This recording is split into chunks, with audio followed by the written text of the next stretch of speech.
Finance Secretary of Campaign for Just and Fair Delimitation JFD Sunil Karam has asserted that JFD will continue to pursue its demand for NRC update before census exercise begins in Manipur.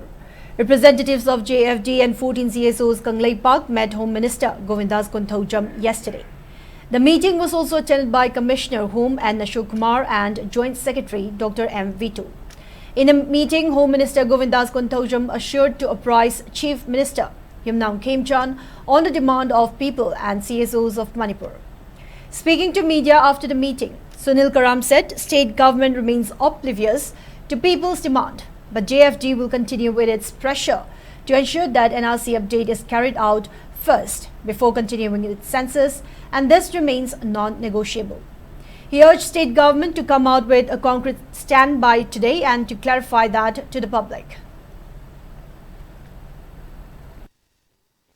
Government of India da state na recommendation nama hayeng buki manung da thabiu haiba pose masi taksali aduga loinana tim amana dili da satlaga aikoi gi taksan ba haiba wapom khara ju thamakana aikoi hojik JFD na ngairi hojik pukti hairi bu wapom singje thabak ta onthok tabanina JFD na sangshan liba aikoi gi kongjang punamak aikoi dum makha tana sanction gini